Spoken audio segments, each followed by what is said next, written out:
not only cools the turbocharger and gives us the massive horsepower that the LT7 can deliver, but it also reduces downforce. It's a pressure relief at the front of the car, or increases downforce. It's a pressure relief at the front of the car. We can get more flow over the front underwing and help get the car planted to the ground. Under the ZR1, we use strakes, much like a lot of racing cars use, F1 cars. You want to guide the air underneath the car. The simple idea, although complicated sometimes in execution, is to evacuate it as quickly as you possibly can. Get the air moving under the car, especially around the front tires that are big blockers of air and have a giant weight behind them.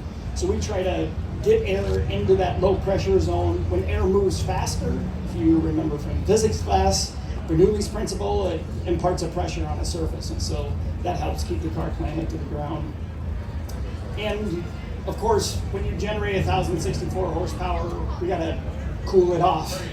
It's a massive challenge, a big energy equation to convert that kind of power output, that kind of heat output into a vehicle like the ZR1 that will be robust and all operating around the car.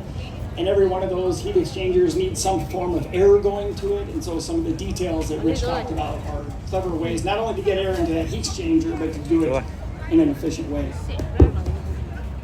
We talked about the chassis packages a little bit for the ZR1. Rich mentioned the Gentleman's Express that we call the standard, if there is such a thing as a standard ZR1. We tuned the chassis though to bookend the Z06. So for those of you that are familiar with the Z06, there's one sitting right over there. That car is an all-out track car. That's why we designed it, that's why we brought it to market, and that's what people love most about that car.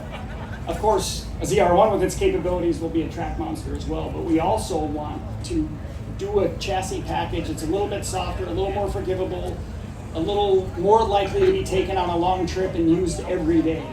And the standard ZR1 chassis package does that. It's kind of mind-blowing to think, those of us that have got to drive a car around, and even on public roads under camouflage, you're driving a car that has this much power. It's just that approachable, it's that livable.